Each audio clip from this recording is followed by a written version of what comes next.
So hello guys.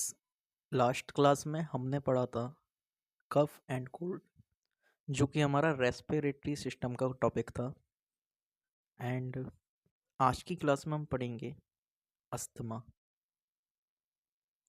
तो जैसा कि मैंने आपको पिछली क्लास में बताया था कि जो हमारा रेस्पिरेटरी सिस्टम है ये दो पार्ट में डिवाइड है। मैं इसकी दो वीडियो बनाऊंगा। जो फर्स्ट वीडियो थी उसमें मैंने बताया था कोल्ड एंड कफ के बारे में, एंड जो सेकंड पार्ट है इसका जो कि आप देख रहे हैं इसमें हम कंप्लीट करेंगे अस्थमा, और इसके साथ हमारा हो जाएगा रेस्पिरेटरी सिस्टम कंप्लीट। सो जितना वीडियो में बताया वो सफिशिएंट है एग्ज़ाम के पर्पज़ के लिए, जो कॉम्पिटिटिव एग्ज़ाम रहते हैं उसके पर्पज़ के लिए सफिशिएंट है। और बाकी आप देख सकते हो इसको, अगर आपको समझने नहीं आएगी कोल्ड एंड कफ तो आप दोबारा जा सकते हो उस पर, और अगर फिर भी कोई डाउट होता है तो आप कमेंट करिए। कमेंट में आपको रिप्लाई दे दूंगा मैं उसका डाउट का। सो करते शुरू अस्थमा। सो देखिए, अस्थमा जो है, अस्थमा है हमारा जो स्मूथ मसल रहते हैं, हमारे स्मूथ मसल्स कहाँ कहाँ पे, एल्वियोली पे और ट्रैकिया पे प्रेजेंट रहते हैं। एंड बोन्स में भी, ब्रोंकस में भी प्रेजेंट होते हैं smooth muscles. So in part के जो स्मूथ मसल होते हैं ना, वो क्या होते हैं, स्वेल हो जाते हैं। क्या होता है, स्वेलिंग आ जाती है उनमें।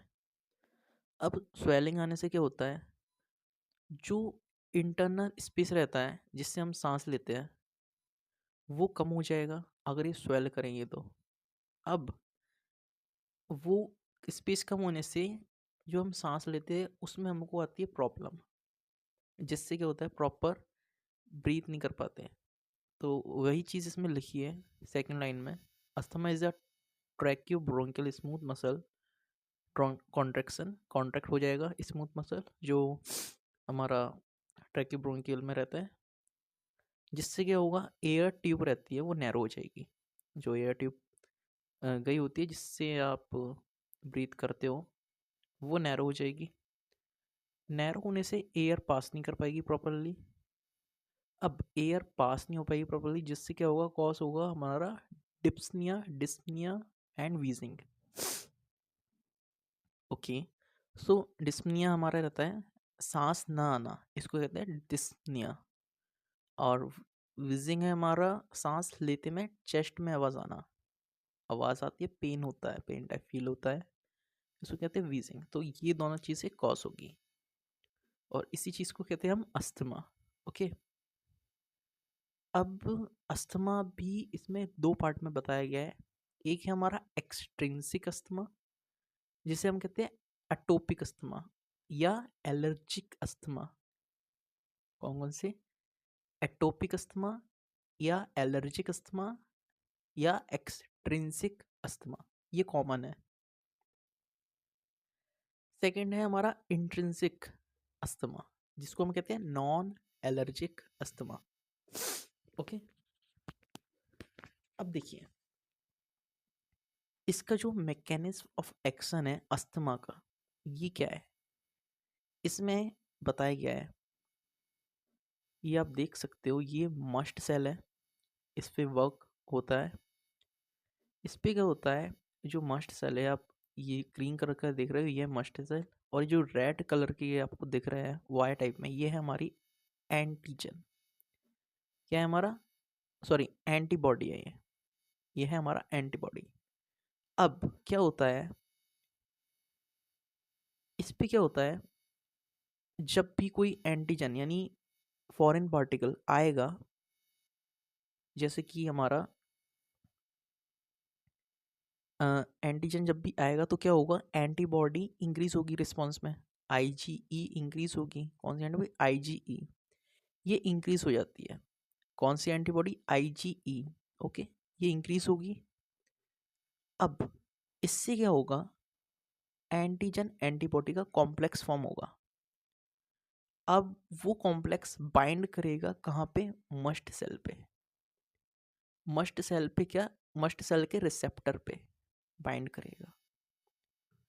ओके, अब जब ये बाइंड करता है ना, देखिए ये जो था ना, बता रहा था मैं रेड कलर से, ये एंटीबॉडी है। ये एंटीबॉडी नहीं, ये रिसेप्टर है। और यहाँ पे जो बाइंड करेगा वो बाइंड करेगा एंटीजन और एंटीबॉडी का कॉम्प्लेक्स, सिंपली। ठीक है, अब जब ये बाइंड करेंगे ना, ये जो देख रहे हो आप, L T leukotriene prostaglandin mediators, ये मीडिएटर्स है। ओके, ये मीडिएटर्स है जो कि प्रेजेंट है हमारे मस्ट सेल में। अब जब ये कॉम्प्लेक्स बाइंड करेगा रिसेप्टर पे, तो क्या होगा, ये जो मीडिएटर्स है ना, ये रिलीज होंगे मस्ट सेल में से। अब ये मीडिएटर रिलीज होंगे मस्ट सेल में से, वो मीडिएटर्स जाके कहाँ पे अटैच होंगे, जो स्मूथ मसल है ना, स्मूथ मसल पे जो रिसेप्टर बने हुए हैं, कौन से receptor, leukotriene receptor. Leukotriene receptor कहाँ पे प्रेजेंट है, स्मूथ मसल पे। वहाँ पे ये मीडिएटर्स जाएंगे और अटैच करेंगे, बाइंड करेंगे, और क्या कॉज करेंगे, वही जो मैंने बताया था, डिप्सनिया, वीजिंग, नैरो हो जाएगी ट्यूब, कॉज करेगा अस्थमा। तो इस तरह से रहता है हमारा अस्थमा का MOA, mechanism of action. Okay, तो अगेन मैं दोबारा बता दूं क्या हुआ। मस्ट सेल है, इसके अंदर मीडिएटर प्रेजेंट है। एंटीजन जब भी आएगा बॉडी में, एंटर करा, क्या हुआ, एंटीजन और एंटीबॉडी ने कॉम्प्लेक्स बाइंड कर फॉर्म बनाया। क्योंकि ऑफ कोर्स सी बात है, जब एंटीजन आएगा तो अ, उसको रोकने के लिए एंटीबॉडी भी इंक्रीज होंगे बॉडी में। ओके, अब जब इंक्रीज होंगे वो फॉर्म कर लेंगे कॉम्प्लेक्स, वो कॉम्प्लेक्स जाके बाइंड करेगा मस्ट सेल के रिसेप्टर पे। बाइंड होने से क्या होगा, जो मीडिएटर्स रिलीज होंगे मस्ट सेल में से, कौन कौन से मीडिएटर्स, रिकोराइनिन प्रोस्टाग्लैंडिन मीडिएटर्स रिलीज होंगे। ये मीडिएटर्स जाएंगे स्मूथ मसल के रिसेप्टर पे। कौन सा रिसेप्टर स्मूथ मसल के पास, ल्यूकोट्राइन रिसेप्टर, वहाँ पे जाके बाइंड करेंगे। एंटीबॉडी कौन सी बताई मैंने, IgE, याद रखना, आया था MCQ में। कौन सी एंटीबॉडी अस्थमा में यूज हुई है, IgE, वर्क करती है कौन सी, IgE, अस्थमा। ओके, अब कॉम्प्लेक्स के बाइंड होने से, ये वही चीज़ लिखी जो मैंने बताया डायग्राम में, कॉम्प्लेक्स के बाइंड होने पर मस्ट सेल डीजेनरेट हो जाएगा, ग्रैन्यूल्स रिलीज होंगे, बाइंड करेंगे LT रिसेप्टर पे, कॉज होगा ब्रोंको कॉन्स्ट्रिक्शन, अस्थमा कॉज होगा। तो वही चीज़ बताई थी डायग्राम में, वही लिखा है इसमें चार्ट के फॉर्म में। अब देखिए, आपने मैकेनिज्म ऑफ एक्शन पढ़ा ना, उसी के बेस पे इसका हम ड्रग का क्लासिफिकेशन पूरा पढ़ेंगे। अब कौन सी एंटीबॉडी थी, IgE थी ना। क्या हो अगर हम IgE एंटीबॉडी को ही रोक दें, है ना, क्या हो अगर हम IgE एंटीबॉडी को ही रोक दें, तो हम इसके लिए देंगे एंटी IgE एंटीबॉडी। कौन सा, एंटी IgE एंटीबॉडी, ये पहली कैटेगरी है। तो इसमें क्या आ जाएगा, मोनोक्लोनल एंटीबॉडी वर्क करेगी किसके अगेंस्ट, IgE के अगेंस्ट। ओके, हम उसको रोकने के लिए एंटीबॉडी दे रहे हैं, उसको कहेंगे एंटी IgE एंटीबॉडी। ओके, मतलब एंटीबॉडी का भी एंटीबॉडी दे रहा है रोकने के लिए उसको। तो इसमें आती है हमारी ओमालीजुमाब। ओमालीजुमाब, ओमालीजुमाब है इसमें। ये पर्टिकुलर किस पे वर्क करेगा, एक्सट्रिंसिक अस्थमा पे, यानी जो एलर्जिक अस्थमा है ना। वेरी एक्सपेंसिव होता है, इसकी कॉस्ट बहुत हाई होती है। इंजेक्टेबल रूट से दिया जाता है, वो भी सब क्यूटेनियस रूट। कौन सा, सब क्यूटेनियस रूट। इन रेजिस्टेंट अस्थमा, यानी रेजिस्टेंट अस्थमा में देते हैं हम, यानी अस्थमा तो रेजिस्ट कर देता है, यानी होने नहीं देता अस्थमा को। ओके, पहली दे देते हैं, है जिसको अस्थमा उसको हम पहली दे देंगे, जिससे होगा नहीं उसको अस्थमा। कुछ आती जब आपको अस्थमा होता है ना, तब आप लेते हो कुछ ड्रग, वो कुछ ऐसी रहती है, ये हम रेजिस्टेंट अस्थमा में देंगे। अब ओमालिजुमाब की बात हो गई। आप इसके बाद आता है, अब आप पढ़ेंगे इंटरल्यूकिन 5 इनहिबिटर। अच्छा, इंटरल्यूकिन क्या है, ये है मीडिएटर। जो मस्ट सेल से रिलीज हो रहा था। इंटरल्यूकिन 5 इसको इनिबिट कर दो, है ना। क्या है, इंटरल्यूकिन 5 इसको इनिबिट कर देंगे। सॉरी, ये मस्ट सेल से रिलीज नहीं हो रही, ये एंटीबॉडी है। ओके, ये एंटीबॉडी है, इसमें एक कैटेगरी में पड़ रहा है। ओके, ये एंटीबॉडी है, इंटरल्यूकिन कैटेगरी है। पहली होगी हमारी ओमालिजुमाब, फिर दूसरी है मेपोलिजुमाब और बर्नालिजुमाब। ये किसके अंडर में आती है, interleukin 5 inhibitor. Okay, interleukin 5 inhibitor, ये इंटरल्यूकिन 5 को इनिबिट करेगी। कौन कौन सी एंटीबॉडी, मेपोलिजुमाब, बर्नालिजुमाब। तो ये इसी के अंडर में है। अभी फर्स्ट कैटेगरी के अंडर में 3 ड्रग हैं, ओमालिजुमाब, मेपोलिजुमाब, बर्नालिजुमाब, जिसमें से मेपोलिजुमाब और बर्नालिजुमाब हमारी होती है interleukin 5 inhibitor, IL-5 inhibitor. Okay, अब इसको आप ऐसे याद कर सकते हो,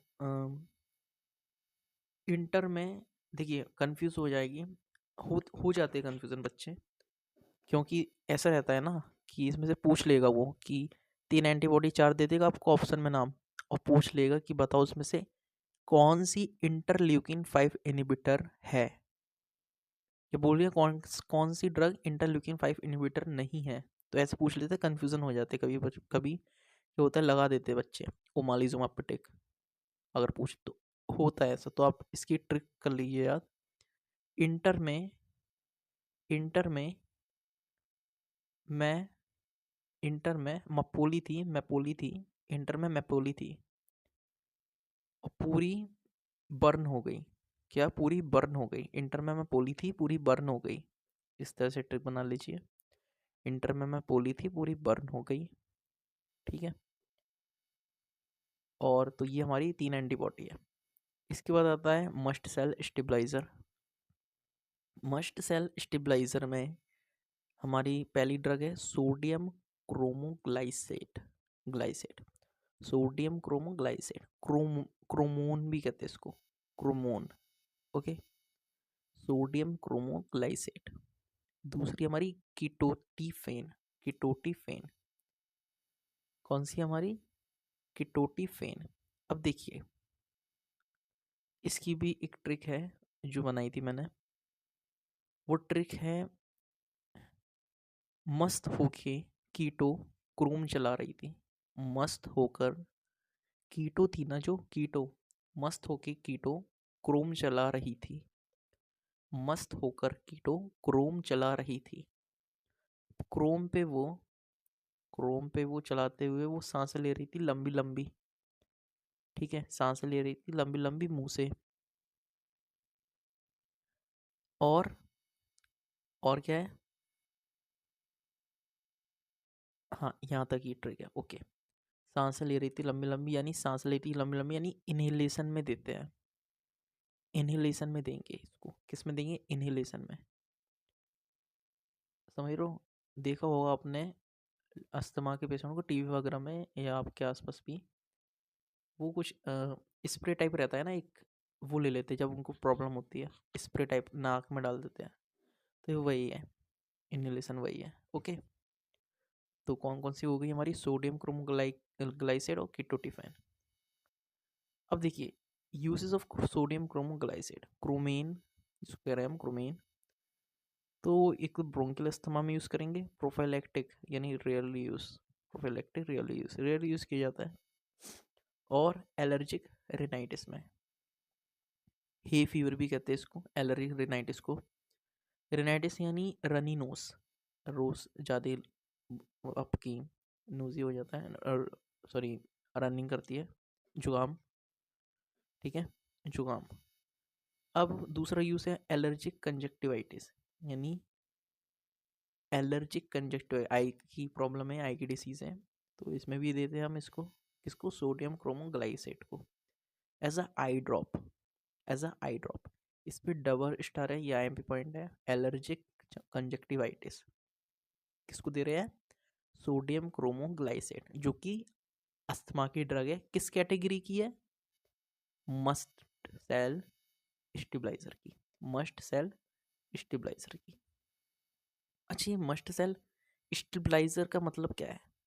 इसका मतलब ये है कि ये जो ड्रग है ना, ये जो मस्ट सेल टूट रहा था ना, ब्रेक डाउन हो रहा था, जिसकी वजह से मीडिएटर रिलीज हो रहे थे, तो बस ये इसका ये काम ये है कि जो वो टूट रहा है ना मस्ट सेल, उसको टूटने नहीं देती, उसको स्टेबल बनाए रखते हैं। ठीक है, तो ये काम है इसका। तो आपने पढ़ा। अब देखिए, ये हो गया एलर्जिक कंजक्टिवाइटिस। अब है हमारा पुअर एक्वा सॉल्युबिलिटी, एब्जॉर्प्शन बहुत कम है इसका, ये अलग से पॉइंट है इसका। क्या है? एक्वा सॉल्युबिलिटी, इसका एब्जॉर्प्शन बहुत कम है ना, बहुत कम एब्जॉर्प्शन होता है, इसलिए हम इसको यूज़ नहीं करते हैं, देयरफॉर नॉट यूज, बहुत रेयरली यूज़ किया जाता है, मतलब ये समझिए। फिर जो अगली ड्रग है वो है कीटोटिफेन। ये हमारी आती है एंटी हिस्टामिनिक कैटेगरी में आती है ना, एलर्जी में देते बेसिकली एंटी हिस्टामिन। और सोडियम क्रोमो ग्लाइसिड जैसा होता है, एक्शन शो करेगा, तो हम एज अ उसके बदले इसको भी दे सकते हैं, इसका भी यूज़ कर सकते हैं कीटोटिफेन का। ठीक। अगली कैटेगरी हमारी कॉर्टिस्टेरॉइड्स। पहले ही आपने पढ़ी है, आपने कौन सी? Anti IG antibody. दूसरी पढ़ी है आपने मस्ट सेल स्टेबलाइजर। तीसरी है कॉर्टिकोस्टेरॉइड्स। अब इसमें क्या रहता है, जो मीडिएटर्स है ना, मीडिएटर्स उसकी सिंथेसिस को इनहिबिट कर देंगे, क्योंकि क्या हो रहा है, जो मस्ट सेल में मीडिएटर प्रेजेंट है वही तो जा रहे हैं ना उसमें, जब मस्ट सेल टूट रहा है तो वही तो रिलीज होके बाइंड हो रहा है स्मूथ मसल पे। तो हम क्या करेंगे, हम उन मीडिएटर्स के जो सिंथेसिस हो रही है ना उसको ही इनहिबिट कर देंगे, उसको ही हम क्या करेंगे, इनहिबिट कर देंगे। जिससे क्या होगा, जिससे ये होगा कि कुछ जो मीडिएटर वो जाएंगे नहीं, बाइंड ही नहीं करेंगे। तो ये चीज़ है, कॉर्टिकोस्टेरॉइड्स का काम ये करता है। ओके। अब इसमें क्या है, हमारी कैटेगरी ग्लूकोकॉर्टिकॉइड्स है। पहला क्या है हमारा, ग्लूकोकॉर्टिकॉइड्स। ये क्या करते हैं, ग्लूकोकॉर्टिकॉइड्स इनहिबिट करते हैं साइटोकाइंस को, ईसिनोफिल्स को, ल्यूकोट्राइन को, इनहिबिट करते हैं फॉस्फेस लाइपेस ए2 को। ओके, यानी जो भी मीडिया है इनको इनहिबिट कर रहे हैं। अब मीडिएटर्स सिंथेसिस कॉर्टिकोस्टेरॉइड्स जो बताया मैंने, ये दो तरह के दे सकते हैं हम, दो तरह से दे सकते हैं, एक तो सिस्टमेटिक रूट से या इनहेलेशन के थ्रू। तो जो सिस्टमेटिक देंगे वो देंगे हम, उसे हम कहेंगे सिस्टमेटिक ग्लूकोकॉर्टिकॉइड्स। ठीक है। और सॉरी, कॉर्टिकोस्टेरॉइड्स, सिस्टमेटिक कॉर्टिकोस्टेरॉइड्स। और जो इनहेलेशन के थ्रू दे रहे हैं उसे हम कहेंगे इनहेल्ड कॉर्टिकोस्टेरॉइड्स। अब जो सिस्टमेटिक कॉर्टिकोस्टेरॉइड रहते हैं ना, ये हम किसी किस में यूज़ कर सकते हैं, सिस्टमेटिक वाले। एक तो सीवियर क्रोनिक अस्थमा में। सीवियर क्रोनिक अस्थमा क्या है, एकदम बहुत, मतलब बहुत ज़्यादा एकदम से अस्थमा हो गया, कंट्रोल में नहीं है, सीवियर है एकदम, ज़्यादा प्रॉब्लम हो रही है पेशेंट को, तो इस केस में हम सिस्टमेटिक कॉर्टिकोस्टेरॉइड देते हैं। अब सिस्टमेटिक क्यों दिया, क्योंकि सिस्टमेटिक क्या है, ये ब्लड में जाएगा डायरेक्ट, डायरेक्ट है ना, ब्लड में जाता है, और सबसे ज़्यादा इसकी बायोलिटी होती है, और असर भी जल्दी देता है। इसलिए हमने सीवियर क्रोनिक अस्थमा में हम सिस्टमेटिक रूट से कॉर्टिकोस्टेरॉइड देंगे। और सेम ऐसे ही एक्यूट स्टेटस अस्थमा, स्टेटस या एक्यूट अस्थमा में भी हम सिस्टमेटिक कॉर्टिकोस्टेरॉइड देंगे, और सीओपीडी में भी, इवन सीओपीडी में भी हम सिस्टमेटिक कॉर्टिकोस्टेरॉइड देंगे। ठीक है। अब इसमें आप मेरे को बताइए, आप सोचिए मन में कि सीवियर क्रोनिक अस्थमा और एक्यूट अस्थमा में क्या अंतर है ना।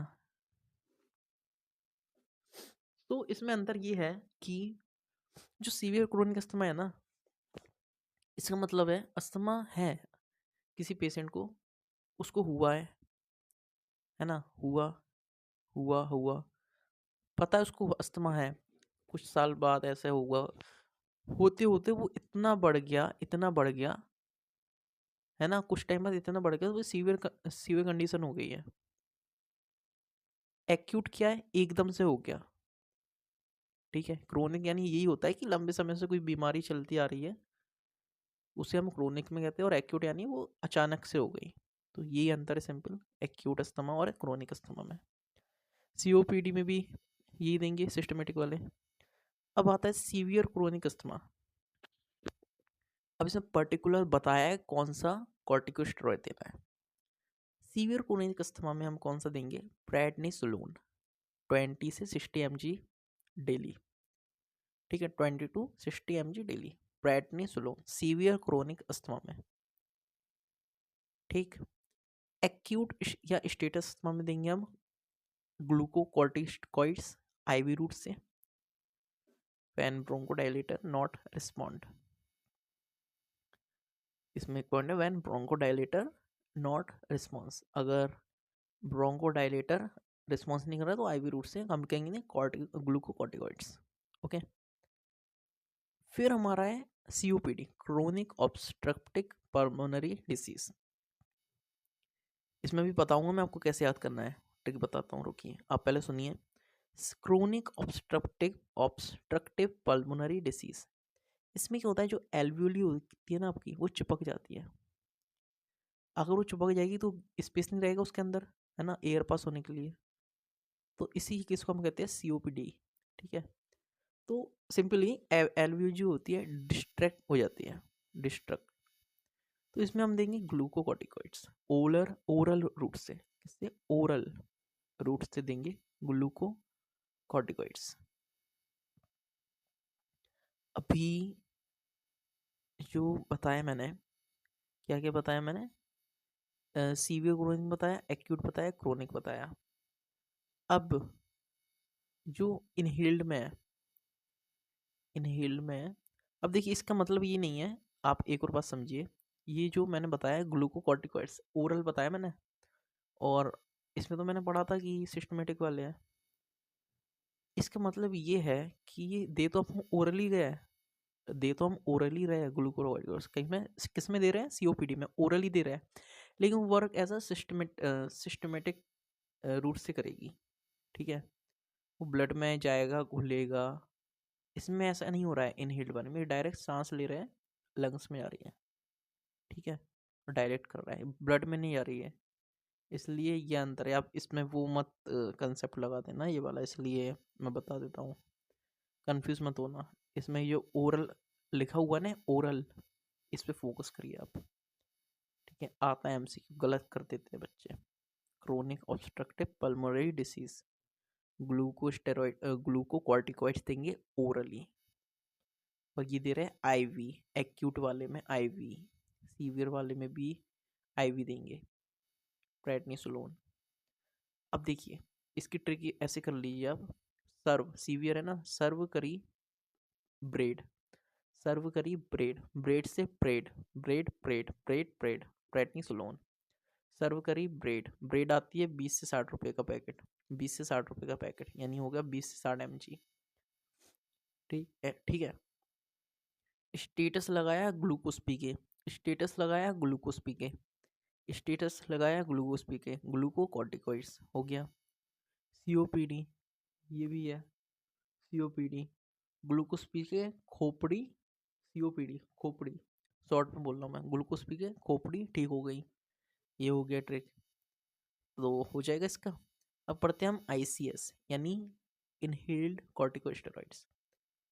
अब ये क्या है, step 1 drug for asthmatic patient. ये पहली मतलब जो अस्थमा के पेशेंट होते हैं ना, आपने देखा होगा सबके पास एक स्प्रे रहता है, रहता ही है।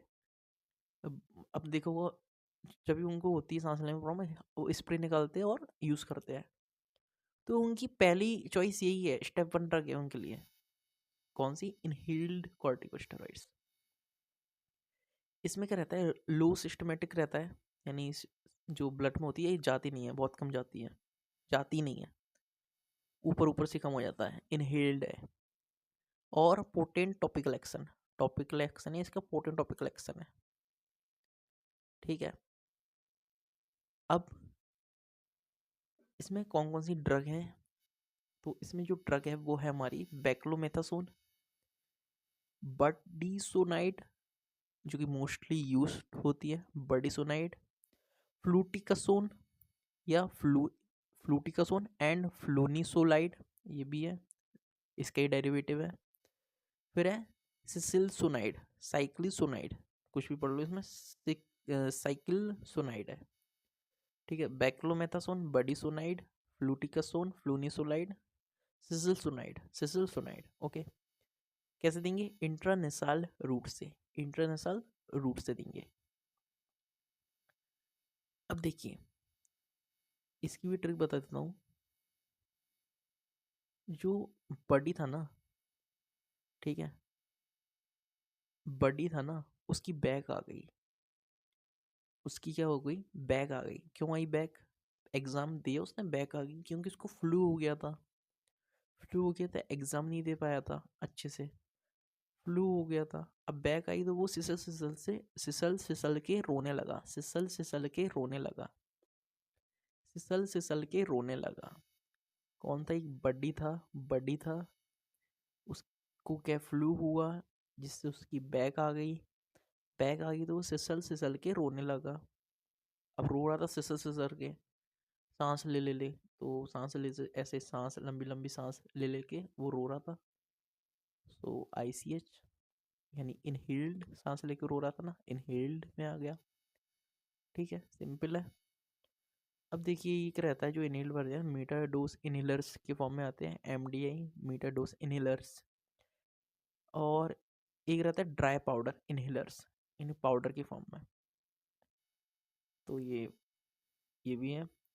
अब अगला पॉइंट है इसमें, steroids are anti inflammatory drug. जो स्टेरॉइड्स है ना, ये अलग से पॉइंट है, एमसी में पिंक पेन से लिखा है ना।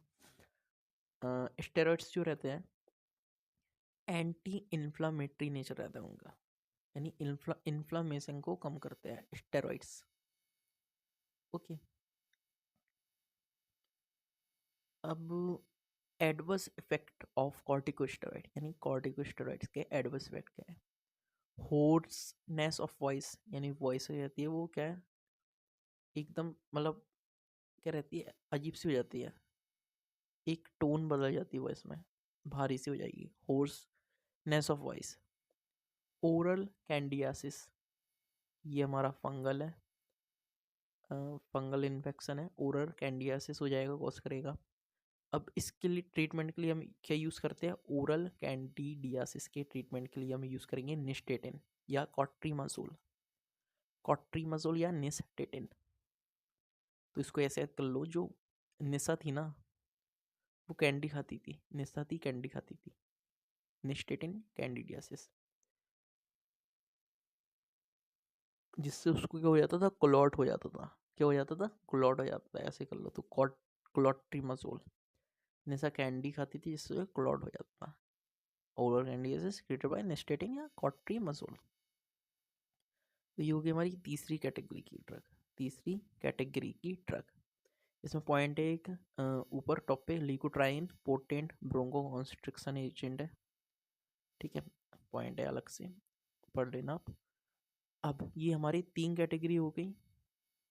पहली हमने पढ़ी थी कौन सी? anti-IG एंटीबॉडी, ठीक है। दूसरी हमने पढ़ी थी मस्ट सेल स्टेबलाइजर, ये देखिए पहली थी anti-IG एंटीबॉडी, फिर थी मस्ट सेल स्टेबलाइजर। तीसरी पढ़ी हमने कॉर्टिकोस्टेरॉइड्स, जिसमें हमने क्या क्या पढ़ा?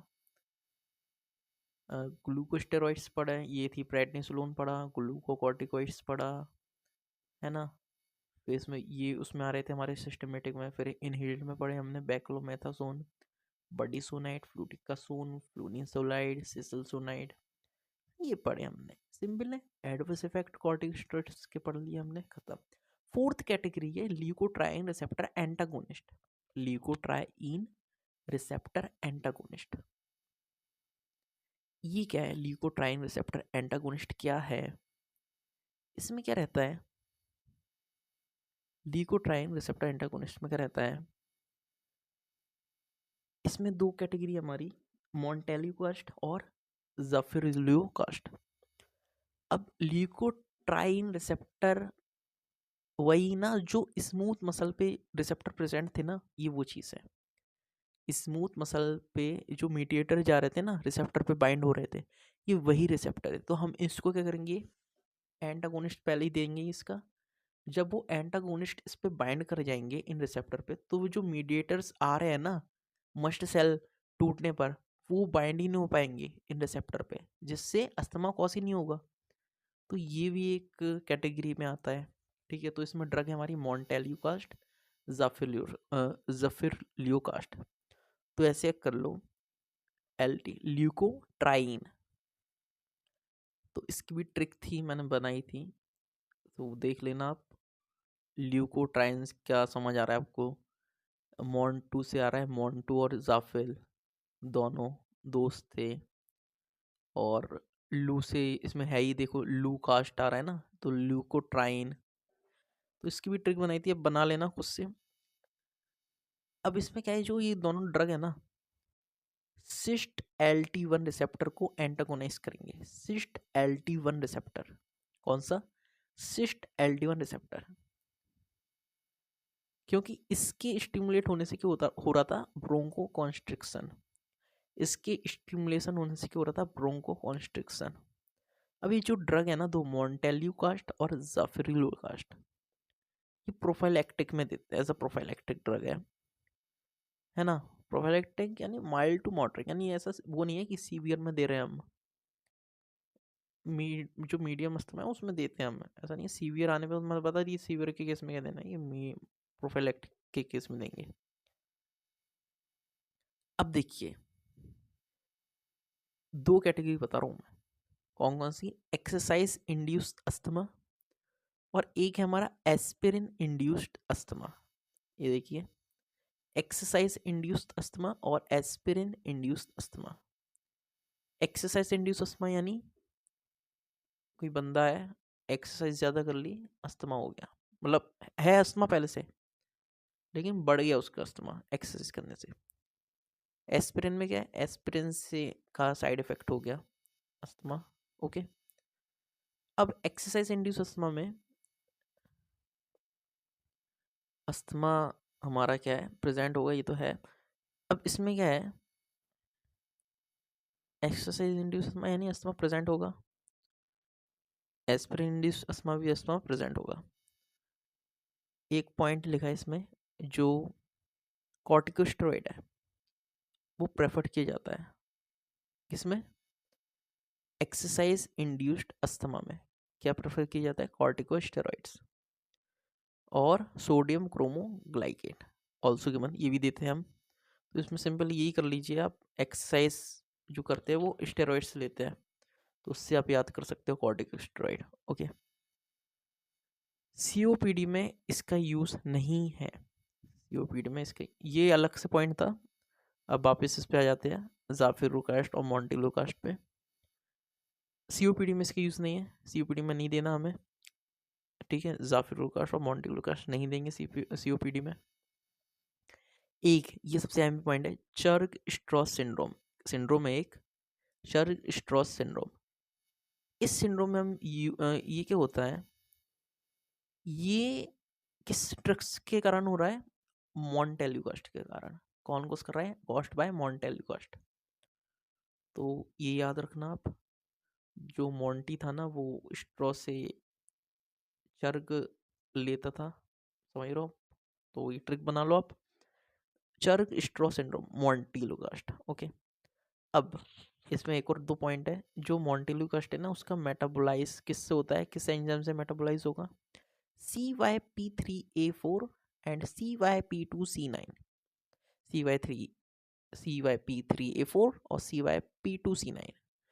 जाफिरुलोकास्ट किससे मेटाबोलाइज होगा, CYP2C9, CYP2C9।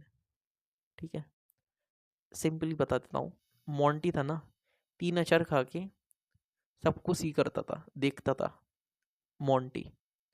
देखो मोंटू, जो मोंटी है ना वो स्ट्रॉ से चुर्ग ले रहा है, अचार भी खा रहा है, तो मोंटी का पर्टिकुलर याद कर लो, अचार से 3 अचार 3A4, और जाफिर में तो अकेला सिर्फ 2C9 है, तो ये आप ऐसे याद कर सकते हो।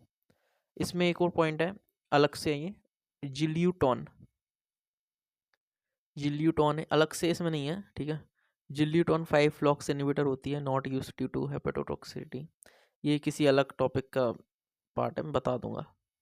एक और लिखा है इसमें, Churg Strauss syndrome also called eosinophilic granulomatosis with polyangiitis, EGPA. तो इसका ये टाइम भी नहीं है। ईजीपीए चर्ग स्ट्रॉ सिंड्रोम का दूसरा नाम है ईजीपीए, ठीक है, फुल फॉर्म में लिखा है। हटाइए। अब आता है हमारा mechanism of action of methyl xanthine. अब क्या है mechanism of action of methyl xanthine? एक मिनट, ये हमने पढ़ा। हाँ, तो हम पढ़ेंगे मैकेनिज्म ऑफ, ये मिथाइल ज़ैंथिन ये अलग कैटेगरी है, ठीक है। तो इसका मैकेनिज्म ऑफ एक्शन क्या है? ये क्या करता है, ये क्या करेगा, रिलीज करता है Ca2+ फ्रॉम सार्कोप्लाज्मिक रेटिकुलम, ठीक है। इनहिबिट कर रहा है, इनहिबिट करेगा किसका रिलीज, Ca2+ का, कैल्शियम आयन का रिलीज, जो कि सार्कोप्लाज्मिक रेटिकुलम से हो रहा है। इनहिबिट करेगा एडोनेसिन का जो रिलीज हो रहा है, वो एडोनेसिन उसको इनहिबिट करेगा, और CAMP को इंक्रीज करेगा, CAMP को इंक्रीज करेगा। अब देखिए, जो कैल्शियम है ना, मैंने आपको बताया था जनरल फार्माकोलॉजी में, ट्रिक बताई थी, ना का कल, ना का क्या कर रहा था, एक्साइटेशन कर रहा था, क्या कर रहा था, एक्साइटेशन कर रहा था, यानी हार्ट रेट इंक्रीज कर रहा था, है ना, इंक्रीज कर रहा था, वो सारी चीज़ एक्साइटेशन कॉज कर रहा था। तो इसलिए अगर CA इंक्रीज होगा ना कैल्शियम, तो एक्साइटेशन होगा और प्रॉब्लम होगी सांस लेने में। तो इसलिए हम क्या करेंगे, जो रिलीज है CA+ का वो इनहिबिट कर देंगे, ओके। दूसरा एडेनोसिन, एडेनोसिन क्या करता है, कॉन्ट्रैक्ट करता है ब्रोंकस को, लेकिन हमें तो वो डायलेट करवाना है, इसलिए हम इसको इनहिबिट कर देंगे, इसका रिलीज।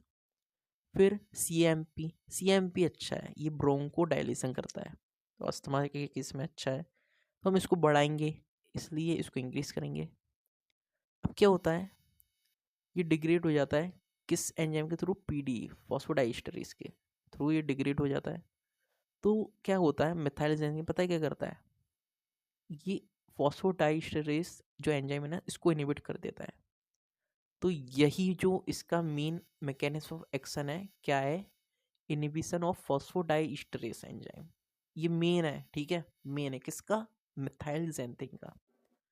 तो कोई पूछे मिथाइल ज़ैंथिन का मेन वर्क क्या है, इनहिबिशन ऑफ फॉस्फोडाइस्टरेज एंजाइम, ये बताना है।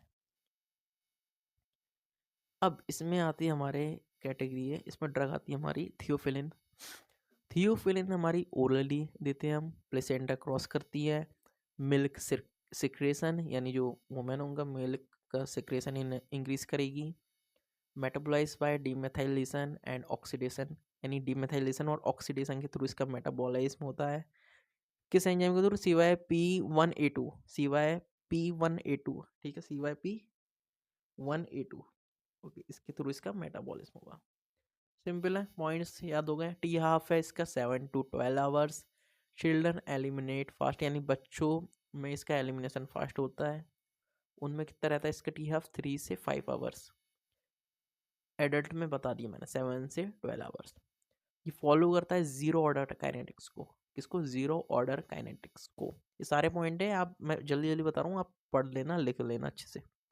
यूसेस का ब्रोंकियल अस्थमा में, NCOPD में भी यूज़ करेंगे इसको हम, ठीक है। Apnoea and premature infants, apnoea and premature infant, जो बच्चे रहते हैं ना उसमें सांस लेने में प्रॉब्लम आती है उनको, जो प्रीमेच्योर इन्फेंट, उनमें यूज़ कर सकते हैं इसको, उस उनमें भी यूज़ करते हैं।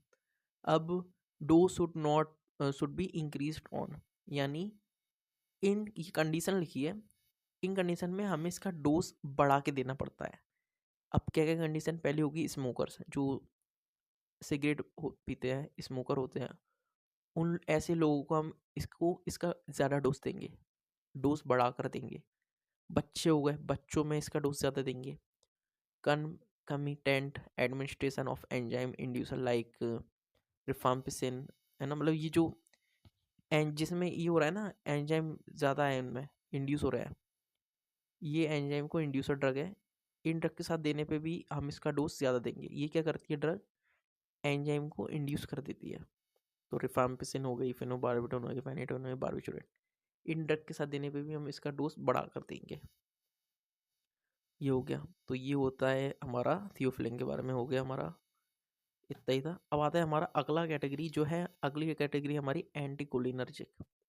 Anticholinergic, okay, anticholinergic. इसमें क्या है point, M3 receptor. M3 receptor क्या कर रहा है, कॉन्स्ट्रिक्शन कर रहा है लार्ज एयरवेज को। कौन कर रहा है, M3 रिसेप्टर। ये मैंने जब आपको बताया था, जब मैंने आपको ANS में बता चुका हूँ ये चीज़, ठीक है। M3 रिसेप्टर क्या कर रहा है, कॉन्स्ट्रिक्ट कर रहा है लार्ज एयरवेज को। एंटीकोलिनर्जिक स्पेसिफाइड फॉर COPD, यानी जो एंटीकोलिनर्जिक है वो स्पेसिफिक है COPD में, हम पर्टिकुलर एंटीकोलिनर्जिक का यूज़ करते हैं, स्पेसिफिक है ये, ठीक है।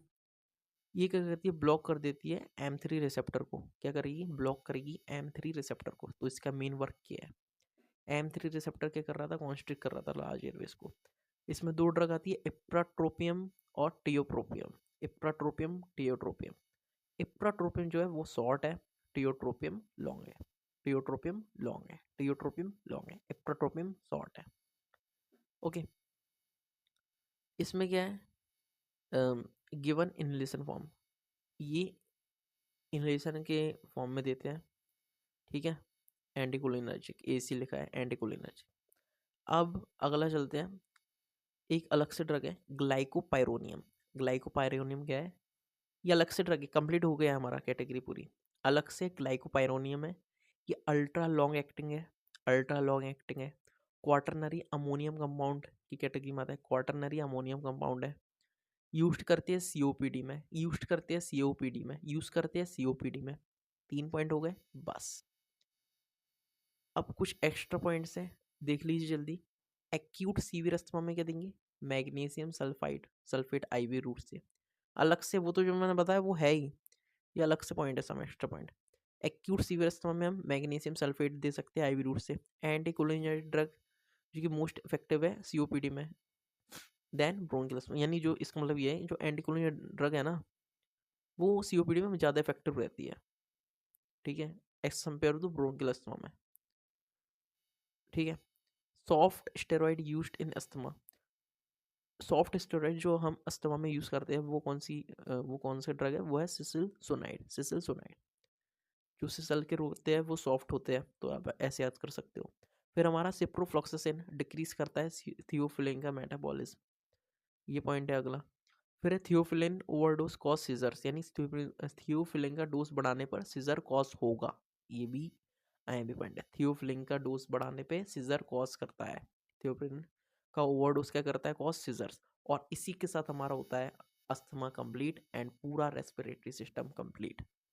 तो अगर आपको कुछ डाउट आया हो तो आप कमेंट में लिख सकते हो, और अगर आपको कुछ ये रह गई वो चीज़ आप दोबारा वीडियो देख सकते हो, ठीक है। कमेंट में लिखिए, मैं डाउट के जवाब दे दूंगा। और ये पूरा अस्थमा कंप्लीट हो चुका है, रेस्पिरेटरी सिस्टम पूरा कंप्लीट हो चुका है, ओके। यही दो आपको पढ़ने हैं टॉपिक, एक क्वेश्चन पक्का आता है इसमें से, मोस्ट टाइम पे टॉपिक है, ठीक है, cold and cough and asthma. So इसी के साथ मिलते हैं फिर अगली वीडियो में, ठीक है, और नया टॉपिक के साथ स्टार्ट करेंगे हम नए तरीके से, ओके। सो बाय, मिलते रहिए, ऐसी वीडियो देखते रहिए, लाइक करते रहिए, थैंक यू।